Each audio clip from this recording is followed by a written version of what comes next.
क्या सिर्फ सब्सटेंस और नशा छुड़ा के वो जिंदगी जी पाएगा?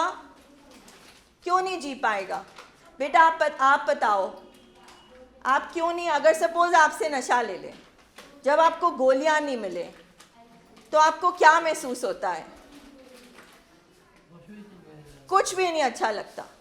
अच्छा, आपको आप जब आप होश में होते हो तो आपको रियलिटी, दुनिया को फेस करना अच्छा लगता है? आप कर सकते हो फेस?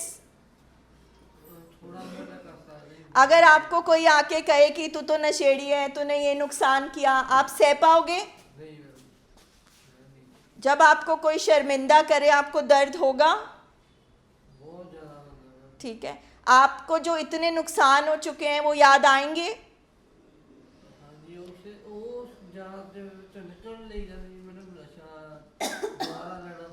तो क्या हम सिर्फ सब्सटेंस छुड़ा सकते हैं?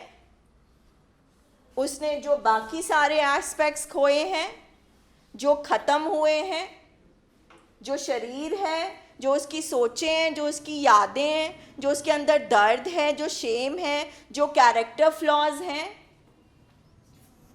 So what is the treatment? Treatment दो हिस्सों में होता है।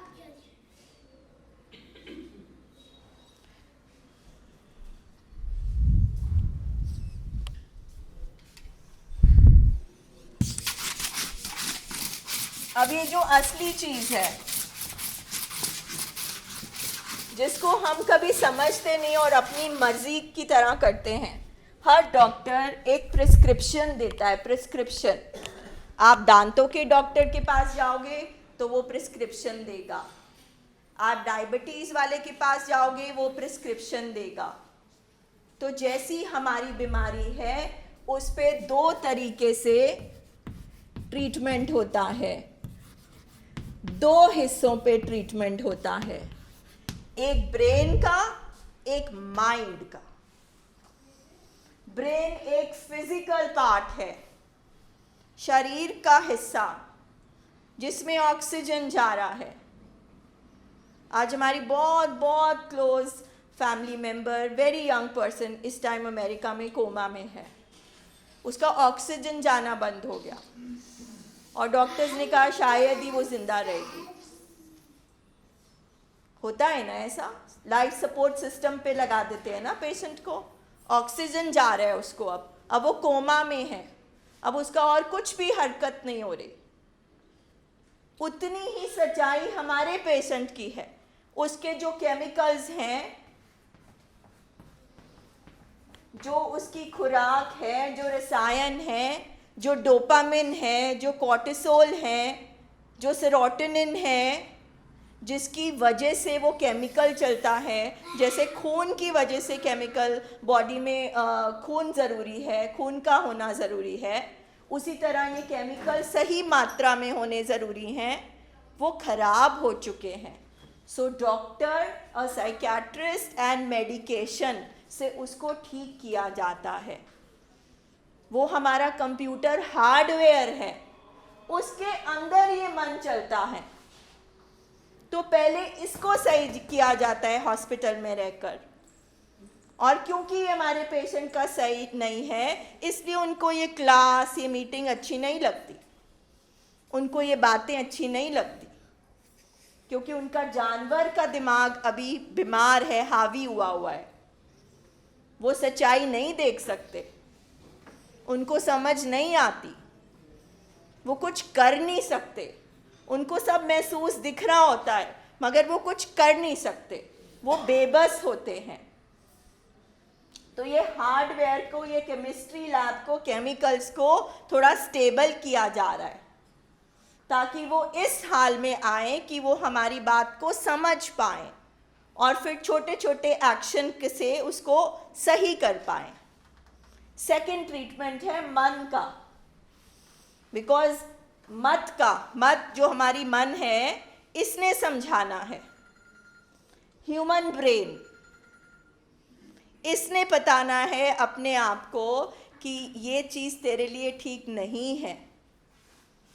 इसने याद दिलाना है कि देख, जब तू ये करता था या ये चीज़ की वजह से तेरी ज़िंदगी अब बर्बाद हो चुकी है, तुझे इतना दर्द हुआ, तेरे घर में इतना दर्द है, आज तो जिस मुकाम पे खड़ा है, जो रियलिटी है वो इसकी वजह से है। सो इसको कहते हैं इंसाइट डेवलप करना।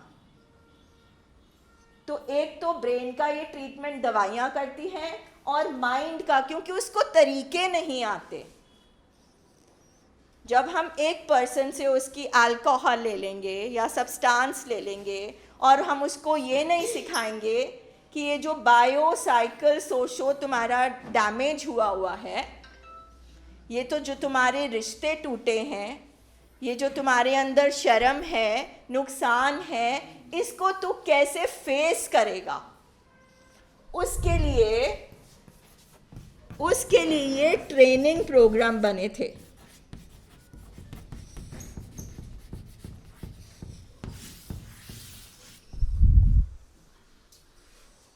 अब आपने एक हड्डी तो थोड़ी सी ठीक करा ली, मगर वो कंप्यूटर हार्डवेयर का क्या फ़ायदा अगर उसके अंदर सॉफ्टवेयर ही नहीं ठीक हुआ।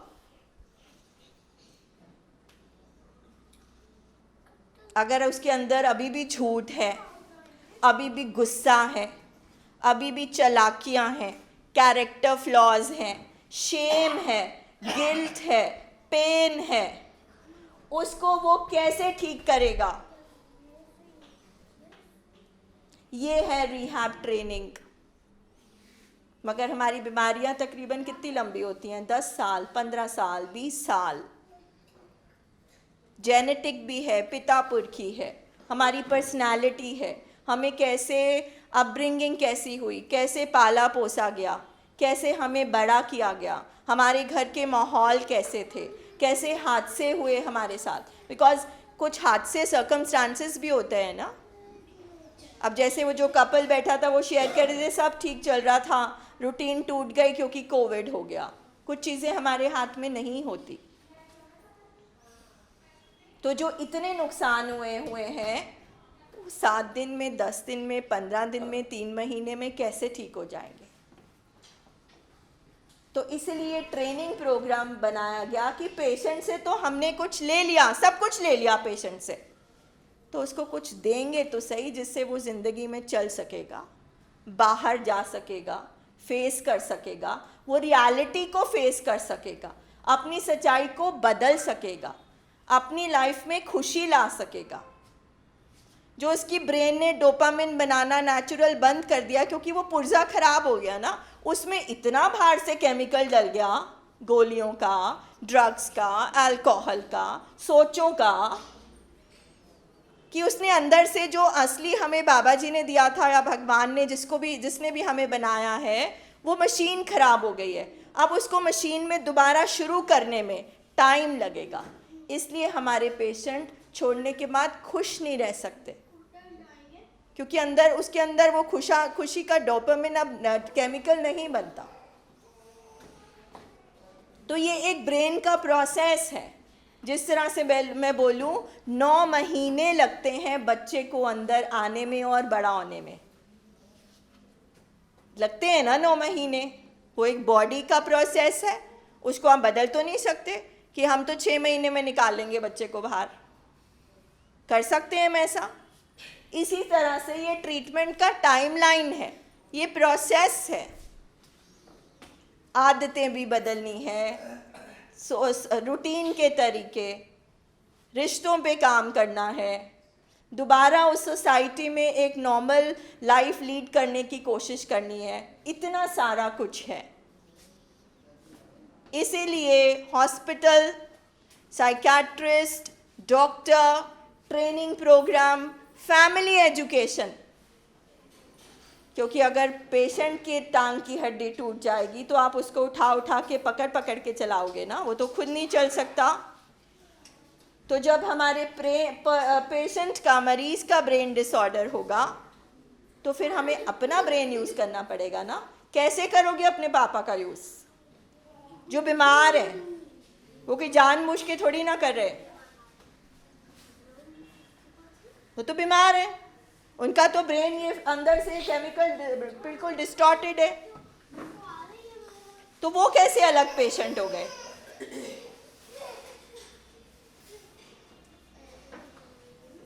अब आप कोई सवाल पूछिए, कोई शेयरिंग करे। रियलिटी ये है हमारी घर की, हमारी ज़िंदगी की, हमारे पेशेंट की।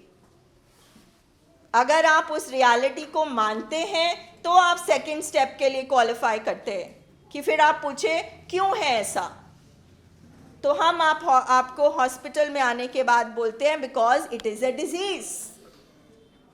आपका जो फैमिली मेंबर है जिसको आप लेकर आए हो उसकी ये बीमारी बन चुका है।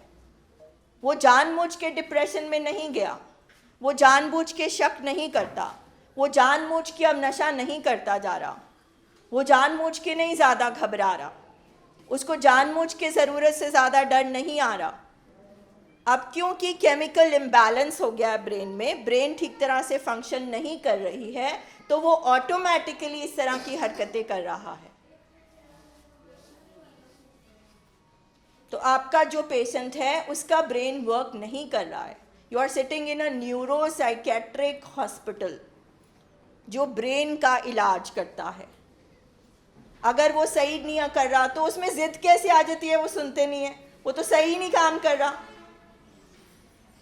सो पहला स्टेप में आप फर्स्ट स्टेप अभी क्लियर ही नहीं किया।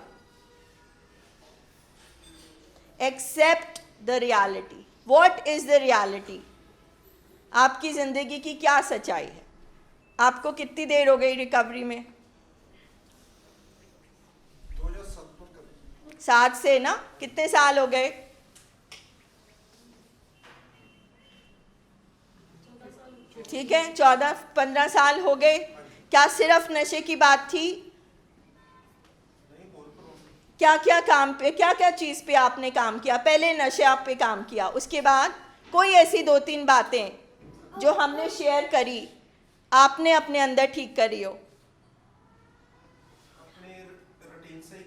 रूटीन खराब होती है हमारे पेशेंट की, रूटीन सही करी। अच्छा, और बच्चों को टाइम नहीं देते थे। हमारे पेशेंट बच्चों से कट जाते हैं, रिश्तों से कट जाते हैं। और कोई गुस्सा, कोई झूठ, कोई अंदर शर्म, सब कुछ। क्या वो एक दिन में हो गया? नहीं। कोई ऐसी चीज अभी है जिस पे आप अभी भी काम कर रहे हैं? हाँ, मैं कर। जैसे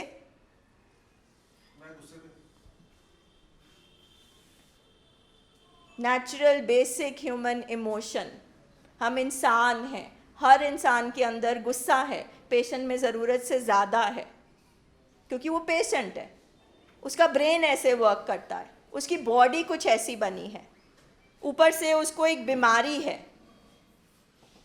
तो 15 साल में वो अभी भी काम कर रहे हैं। So it's a follow up long process ना। पर क्या 15 साल से हॉस्पिटल में एडमिट हो? हाँ, सो पायल, कैन यू अंडरस्टैंड? तो 15 साल का इनका ट्रेनिंग लगातार चल रहा है। अगर पास से, बचपन से, जीन से हमारे अंदर जो चीज़ें हैं उनको हमने सही करना है। जो ज़ख़म के नीचे, जो नीचे ज़ख़म बने हुए हैं स्किन के, उनको अगर साफ करना है तो टाइम लगेगा ना। तो उसका शॉर्टकट कैसे हो जाएगा? तो आप सिर्फ दवाई पे कैसे ठीक हो सकते हो? अगर 3 मंथ्स का ट्रेनिंग प्रोग्राम है तो आप 2 महीने पे कैसे छुट्टी ले सकते हो? बताओ। जब पेशेंट ने दवाई छोड़ दी, हम आपको बोल रहे हैं पेशेंट के बस का नहीं है, उसे क्रेविंग आएगी, उसे प्रोग्राम में रखना पड़ेगा, रिहैब के बाद भी फॉलो अप पे आना पड़ेगा, दवाई खानी पड़ेगी। तो जब आप उसको ब्रेक कर देते हैं तो फिर किसका फॉल्ट है? आपका, फैमिली का। बिकॉज पेशेंट का ब्रेन अभी इतना डेवलप नहीं हुआ, उसका ये वर्क, सॉफ्टवेयर वर्क करना अभी अच्छी तरह शुरू नहीं हुआ, ये अभी भी थोड़ा ख़राब है। तो फिर फैसला किसका है? ट्रीटमेंट का फैसला कौन करेगा? परिवार करेगा। मगर अगर परिवार भी नहीं समझेगा, एक्सेप्ट करेगा, तो ट्रीटमेंट इम्पॉसिबल है, पेशेंट ठीक नहीं होगा, और जो आपकी रियलिटी है ना वो रियलिटी ही रहेगी, वो फ्यूचर भी बन जाएगा। और डिजीज प्रोग्रेसिव है, इट इज़ अ प्रोग्रेसिव, बढ़ने वाला, क्रॉनिक, लंबे समय का, फेटल, जानलेवा इफ अनट्रीटेड। ये डेफिनेशन है, हिंदी, इंग्लिश, पंजाबी, फ्रेंच, हर लैंग्वेज में मिलेगी गूगल पे। Primary, very important. तो अब आप सवाल पूछिए यहाँ पे सिर्फ और सिर्फ, और ये जो आपको सुनने में अच्छी बातें नहीं लगेंगी, ये जो कड़वी सच्चाई है, दिस इज ट्रूथ। मैं क्या झूठ बोल रही हूँ बताओ? अगर आपको बुरा लग रहा है, दैट मीन्स अभी भी आप सच्चाई से सामना नहीं करना चाहते,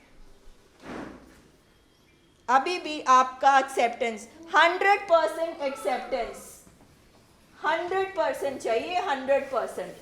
जिसका 99 है, जो एक बचेगा ना वहां से बीमारी वापस आ जाएगी। 100% एक्सेप्टेंस कि ब्रेन भी सही होगा, माइंड पे भी काम करना पड़ेगा, ट्रेनिंग दिलानी पड़ेगी, फॉलो अप करना पड़ेगा, दवाइयाँ खानी पड़ेंगी, तब जाके हम रिकवरी में आएंगे। आए हैं वो, हमारी शक्लों में और उनकी शक्लों में अब थोड़ा फर्क है, उनसे बातें करके देख लो, बट वो भी यहाँ बैठे हुए थे पहले। नाउ क्वेश्चंस, क्या आप पहले स्टेप से अभी निकले हो? आप तो पहले स्टेप में भी नहीं हो अभी, बिकॉज अगर आप भाई का बीमारी एक्सेप्ट कर पाए, आप फादर की बीमारी क्यों नहीं एक्सेप्ट कर पाए? मेरे घर में मेरे हस्बैंड पेशेंट और मेरा बच्चा पेशेंट, जब कभी बात होती है ना मेरे बच्चे के फियर्स या बीमारी के सिम्टम की, तो मेरा थोड़ा हार्ट सॉफ्ट हो जाता है। जब मेरे हस्बैंड की बात होती है ना, खैर कुछ हद तक maybe I am justified कि उन्होंने अपने ऊपर इतना काम नहीं किया, पर जब बीमारी की बात आती है तो मुझे हस्बैंड पे गुस्सा आता है, बच्चे पे गुस्सा नहीं आता। वाई? वो मेरी बीमारी है, वो मेरी नॉन एक्सेप्टेंस है। क्योंकि अगर सेम बुखार है तो मैं सेम दवाई दूंगी ना दोनों को। तो मैम आपने अभी फर्स्ट स्टेज भी नहीं क्रॉस किया। उसके बेसिस पे सवाल पूछो, आप उसके बेसिस पे पूछो। आपको स्ट्रिक्टली वर्क करना है अपने ऊपर, कॉन्शियस होके, क्योंकि अगर आप चाहते हो सी चॉइस, फिर घूम घुमा के लास्ट वर्ड मेरा जो आज का मीटिंग का होगा वो ये है, आपकी मर्जी है। हमने आपके पेशेंट को घर से उठा कर नहीं लाना, ना हमने आपके घर में जाके कोई खुशियां देनी या क्रिएट करनी, हम कुछ नहीं कर सकते। हम सिर्फ और सिर्फ बोल सकते हैं, रियलिटी बता सकते हैं। You are sitting in a hospital, आप हॉस्पिटल में बैठे हो जहाँ पे मेंटल इलनेसेस का, फिजिकल इलनेसेस का, ब्रेन का ट्रीटमेंट होता है। हमारे घर में एक ऐसा पेशेंट है जिसको ब्रेन डिसऑर्डर की बीमारी है, ब्रेन डिसऑर्डर है, ब्रेन डिजीज है। एक और बात है हमारी सोसाइटी से, बचपन से ना एक गाली दी जाती है, तेरा दिमाग खराब हो गया है, तू पागल हो गया है। तो हम हमेशा दिमाग खराब होने को, पागल होने को एक गंदी बात मानते हैं। तो जब हमें सुनने को मिलता है ना कि तुम्हारे पेशेंट का ब्रेन ठीक नहीं है, तो ऐसा लगता है माँ को, बाप को, बीवी को, भाई को कि गाली दे रहे हैं मेरे बच्चे को। गाली नहीं है, it is reality, it is a disease. Brain भी बीमार हो सकता है, अगर पेट बीमार हो सकता है, ब्रेन तो कमांडर है ना सर। ये आपकी डॉटर, अच्छा सॉरी,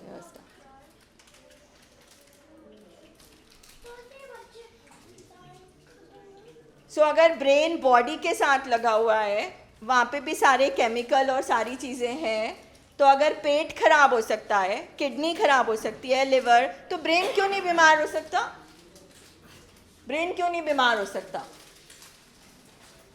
तो हमारे पेशेंट का ब्रेन बीमार हो चुका है और जो ब्रेन को फंक्शन करने हैं अब वो नहीं कर सकता है। ब्रेन से मर्जी चलती है, उसकी मर्जी बीमार है तो हम उसकी मर्जी से ट्रीटमेंट नहीं करा सकते।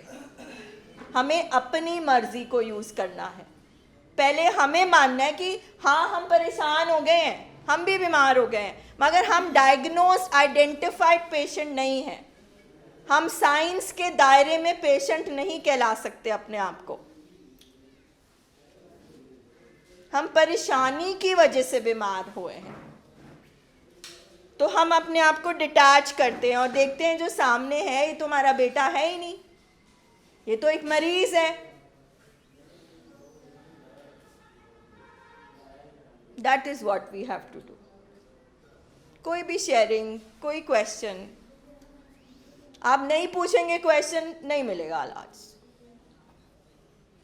आपके अंदर एक्सेप्टेंस नहीं आएगी, ऑनेस्टी नहीं आएगी। आप किसके साथ हैं सर? अंकल किसके साथ हैं आप? 109। अच्छा अच्छा अच्छा, उनके फादर हैं। आप अंकल कुछ कहना चाहेंगे, कुछ पूछना चाहेंगे? आप मानते हैं बीमार है कि जानबूझ के चाहते हैं ये ठीक होना? आप ये सोचते हैं? की सोचते हो तुसी? वो जानबूझ के करदा पे है? नहीं जी, जानबूझ के कौन करता जी? प्रॉब्लम जानबूझ के कौन करता जी? उनका तो लिवर भी बहुत खराब हो गया है।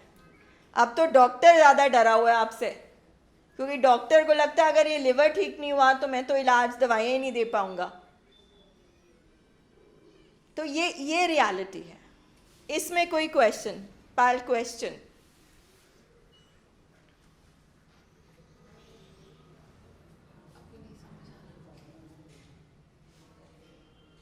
क्यों नहीं समझ में आ रहा? बहुत हैवी टॉक हो गई, बहुत भारी और बहुत तकलीफ दही बातें हैं ना ये, वो तो आपने मगर रियलिटी है ना। नहीं देगा तो ये रियलिटी। यस, अगर जिस दिन तक, बिकॉज हमारे पास पेशेंट जो हैं उनको ताले में क्यों रखा जाता है? सोचो, साइंटिफिकली सोचो। हमारे पेशेंट क्यों तोड़फाड़ करते हैं? हमारे पेशेंट क्यों हर सुबह शाम सुबह राम छुट्टी छुट्टी छुट्टी छुट्टी छुट्टी करते रहते हैं? हमारे पेशेंट क्यों झूठ बोलते हैं? क्यों नहीं वो नशा रोक पा रहे? क्यों नहीं वो अपने आप अपनी सोचों को पकड़ पा रहे? क्योंकि उनका ब्रेन डिसऑर्डर है। क्यों हम उनको मनाई जा रहे? और हमारे जो पेशेंट हैं 3 ही तरीके से उनकी बुरी तरह से मौत होती है, या वो सुसाइड करते हैं। हमारे पास वही पेशेंट आते हैं जो सब कुछ ठीक चल रहा है या ट्रीटमेंट नहीं हुआ, दवाई छूट गई, सुसाइड कर लेते हैं, क्योंकि वो अपने अंदर के भूचाल को मैनेज नहीं कर पाते, ओवरडोज कर लेते हैं। उनको पता ही नहीं चलता, इतनी बेचैनी होती है कि ज़रूरत से ज़्यादा शरीर नहीं पचा सकता और आधा इंजेक्शन अंदर आधा बाहर, ओवरडोज में मौत हो जाती है। हार्ट सीजर हो जाते हैं, हार्ट अरेस्ट हो जाता है। तीसरा, वो साइकोटिक, एकदम पागल की तरह हो जाता है। ये 3 तरीके से ही मौत होती है हमारे पेशेंट की। तो ये हमारी सच्चाई है, दिस इज़ आवर रियलिटी। हमारे पेशेंट इंसानों की तरह घर में बिहेव नहीं कर रहे होते हैं, इसको ध्यान से सुनना। वो गंदे इंसान नहीं है, कमज़ोर भी नहीं है, वो पागल भी नहीं है, मगर जहाँ से उन्होंने हरकतें करनी है, ज़िंदगी चलानी है, वो कमांडर ही बीमार है। तो इसमें पेशेंट का क्या रिस्पॉन्सिबिलिटी आ गया? शुरू में बताओ। हमने उनको वहाँ तक पहुँचाना है जब उनका ये चलना और संभलना शुरू हो जाए, यहाँ तक हमने पहुँचाना है। हम जब तक नहीं पहुँचाएंगे हम यहाँ पे आएंगे।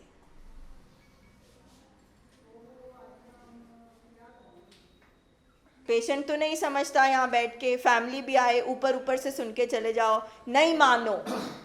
इसलिए फैमिली को इस तरह से बोलना पड़ता है। शायद अगर मैंने सिर्फ किताबें पढ़ी होती तो मैं ऐसे नहीं बोल सकती थी, शायद मैं नहीं बोलती। मुझे तो लगेगा ये तो सुन के भाग जाएंगे यहाँ से, मेरा तो बिजनेस ही खराब हो जाएगा। बट मैं इतनी ज़्यादा कड़वी बात ये क्यों बोल पा रही हूँ? क्योंकि मैं इससे गुजरी हूँ खुद, मैं अभी भी गुजर रही हूँ। ये मेरी भी ज़िंदगी की उतनी ही रियलिटी है जितनी आपकी है। हाँ, शायद मैंने और भी ज़्यादा देख ली है, तो मैं क्या बोलूँगी आपको कि आप वहाँ मत पहुँचो, आप पहले ही संभल जाओ। आप अकेले आए आज?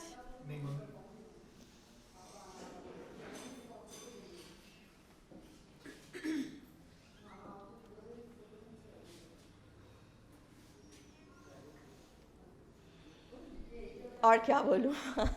आप बताओ, कोई शेयरिंग करना चाहते हो? कुछ भी आजकल जो चल रहा है, अभी भी उनको देख रहे हो, अपना बोलो। बेटा ठीक है? आपका बीपी प्रॉब्लम ठीक है? कोई शेयरिंग? तो आजकल जो आपको गुस्सा आता है तो पहले की तरह बहुत टाइम लगता है कि आप संभाल लेते हो? क्या करते हो फिर आपको बहुत गुस्सा आता है तो? शेयरिंग। अब ये कहाँ से सीखे स्किल? ये सीधा जाके नशा भी कर सकते थे, बहुत आसान है। अब आपके बच्चे, आपके भाई को बहुत आसान है, आज मैडम लड़ ली, चलो अभी छुट्टी लो। अभी कमरे में जाओगे तो ये कहानी रेडी होएगी, तैयार रहना। सही बात है ना? सही बात है ना? ये मॉर्निंग से ही चल रहा है। सही बात है। उस पे मैंने और तेल डाल दिया, पापा के साथ भी इसकी लड़ाई हुई। मैंने और भड़का दी। पापा के साथ लड़ाई, पापा बोल रहे थे डॉक्टर का फोन आया है। एक बीमार पापा, एक बीमार बच्चा, वो एक दूसरे को क्या ठीक करेंगे और क्या सही बोलेंगे बताओ? एक बीमार तो दूसरे बीमार को बीमार ही करेगा। पर हम पापा को मैम बहुत बार कह चुके हैं, मतलब हाथ पैर भी जोड़ चुके हैं, वो नहीं आएंगे। उठा के ले आओ। प्यारे हैं पापा, लगता है बीमार हैं, पहले बताओ बीमार है कि नहीं? 100% हमने तो बीमार इंसान को एक डॉक्टर बोलता है कि नहीं समझाना, उठा के ले आओ। ला सकते हो उठाकर? उनको नहीं उठा सकती मैं। फिर sorry, we can't help you. उनको नहीं उठा सकती। फिर नहीं हेल्प कर सकते, क्यों? क्योंकि बाप ही, मैं तो बोल रही हूँ बाप है ही नहीं। बाप से बात तो करा सकते। वो बाप है ही नहीं। मैं उनकी बेटी हूँ, ये उनकी बेटी है। जब वो बेटी की नहीं सुन रहे तो मैं कौन हूँ? एक डॉक्टर तो हाँ, नहीं नहीं। अगर सिर्फ डॉक्टर ये इलाज कर सकता होता, अगर सिर्फ एक साइकोलॉजिस्ट इलाज कर सकता होता और सिर्फ हॉस्पिटल का स्टाफ कर सकता होता तो आप लोग यहाँ नहीं बैठे होते। आपको बोलते हैं आप आराम से रहो, हम आपके पेशेंट को ठीक करते हैं। बिकॉज हमें भी स्किल सीखनी है, skill. It is not a curable disease. ये डिजीज़ ठीक नहीं हो सकती, क्योर नहीं हो सकती, ठीक हो सकती है, मैनेज हो सकती है, ट्रीटेबल है, हमारी लाइफ लिवेबल है। शादियां होती है हमारे पेशेंट की, बच्चे होते हैं उनके, नॉर्मल लाइफ लीड करते हैं। बहुत सारे पेशेंट आपको मिलेंगे, फैमिलीज जिनका सब खत्म हो चुका था, now they have recovered. Recovery इसी को कहते हैं, रिकवरी। जो हमने खोया, हम धीरे धीरे अगर इस ट्रीटमेंट के दायरे में चलते हैं तो वो वापस आता है, रिकवरी। एक टाइम आएगा, अगर इनका ट्रीटमेंट प्रॉपर चलता है तो ये अपने थॉट्स को भी मैनेज करना सीख पाएंगे। ये अपने थॉट्स को चैलेंज करेंगे, इनको पता चल जाएगा ये मेरे बीमार दिमाग से आ रहा है या कहाँ से आ रहा है। But he needs help right now. और आपको मैंने होमवर्क दिया है आज, मुझे चाहिए उसका जवाब कल, पक्का। छुट्टी मत कर देना कल, ठीक है? Google what is depression, long time chronic resistant depression क्या होता है, इसमें क्या क्या सिम्टम्स होते हैं। सबको कुछ ना कुछ बोलना पड़ेगा। और जब तक पापा ठीक नहीं होंगे आपका भाई नहीं ठीक हो सकता। ये तो पता है, मगर करना नहीं। पर मैम आप बताओ ये कैसे उठा कर ले आओ? कहती मैं बीमार ही नहीं है, मैं कौन कहता है बीमार है? कौन पेशेंट है हाथ खड़ा कर दे। जो आप जब आए थे आप कहते थे बीमार है। आप ये कैसे आए थे?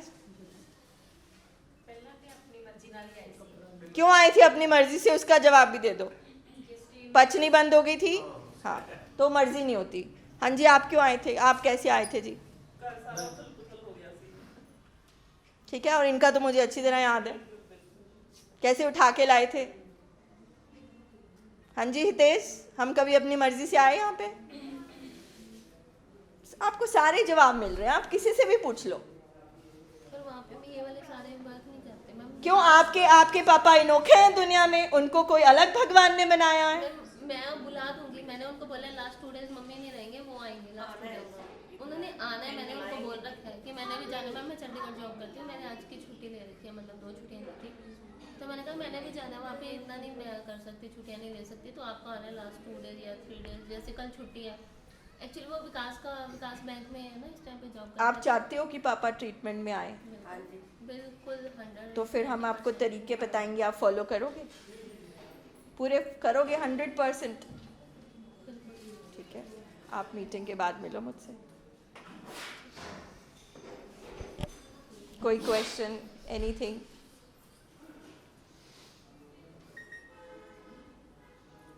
हाँ जी मैम, बताइए क्या चल रहा है? पेशेंट कैसा है आपका? ठीक मतलब ठीक को डिफाइन करो, क्या ठीक है? अब ऊंचा बोलना, सब सुने थोड़ा सा। अब क्या हैं जो पहले नहीं थे? एग्जाम्पल?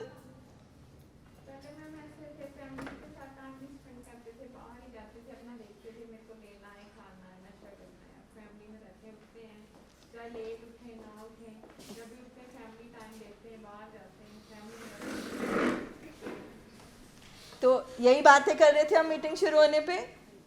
हमारा पेशेंट के रिश्ते नहीं होते। अब वो क्या शेयर कर रहे हैं कि टाइम स्पेंड करते हैं फैमिली के साथ, ठीक है? तो उनकी लाइफ में ऐसा क्या जादू हो गया?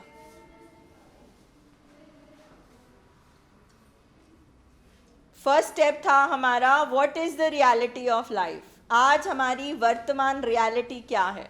रियलिटी ये है कि ये घर का हाल है, ये हमारा हाल है, ये हमारी ज़िंदगी का हाल है, जहाँ कुछ भी पटरी पर नहीं चल रहा, ठीक है? सेकंड था चलो फिर उसको एक्सेप्ट करो, ये रियलिटी है। और यहाँ आने से पहले हमें नहीं पता था ये क्यों है। हमें लगता था पेशेंट जानबूझ के कर रहा है, कमज़ोर है, या वॉट एवर रीज़न, गलत संगत, सब कुछ। फिर यहाँ के आपको पता चला ये इसलिए है क्योंकि आपकी ज़िंदगी की जो रियलिटी है, सिचुएशन है, उसका कारण है डिजीज़। तो फिर हमारा नेक्स्ट स्टेप था to understand what is the disease. तो डिजीज़ है ब्रेन डिसऑर्डर का। मैं सिर्फ वाइंड अप कर रही हूँ बिकॉज अब सर से हम सुनेंगे और आप क्वेश्चन पूछें। तो हमने पूछा ब्रेन क्या करता है, आपने क्या, कमांडर है वो हमारे शरीर को चलाता है, हमारी ज़िंदगी को चलाता है। तो जिस फैमिली मेंबर का, जिस बेटे का, जिस बाप का वो कमांडर ही बीमार है, तो वो सही तरीके से कैसे करेगा वो बाप? अच्छा, फिर हमने ये अंडरस्टैंड करने की कोशिश करी कि हर बीमारी का एक नेचर होता है, उसके कुछ फीचर्स होते हैं, उसके कुछ सिम्टम होते हैं, जैसे निमोनिया के कुछ होते हैं, टीबी के कुछ होते हैं। तो हमारे क्या सिम्टम हैं और किस तरह से अगर एक पर्सन की 3 हड्डी टूट जाती है तो जब परिवार वाले उसको अस्पताल लेकर आते हैं तो वो ये कभी नहीं बोलते कि एक हड्डी जोड़ दो जी बस। तो जब हमारी जो हम डिस्कस करे थे बायो साइको सोशल, तीनों हड्डियां टूट गई हैं, तो फिर हम खाली नशे को छुड़ा के क्या करेंगे? What about the shame? What about guilt? What about दर्द? What about जो कैरेक्टर फ्लॉज, उसका गुस्सा, उसकी सारी चीज़ें? तो सिर्फ हम ब्रेन को ठीक करके क्या करेंगे? हार्डवेयर ठीक कर दिया, टेप रिकॉर्डर तो चलो मेरे पास बहुत अच्छा आ गया, मैंने बहुत बढ़िया का ब्रांड लिया था, ख़राब हुआ, उसको ठीक करा लिया। टेप रिकॉर्डर किस लिए मैंने लिया था बताओ? टेप हम अगर म्यूज़िक सिस्टम है किस लिए लेते हैं? म्यूज़िक सुनने के लिए। म्यूज़िक सुनने के लिए मुझे उसके अंदर टेप रिकॉर्ड या कुछ डालना पड़ेगा, सीडी डालनी पड़ेगी। तो अगर वो सीडी ही ख़राब है तो फिर वो टेप रिकॉर्डर क्या करेगा?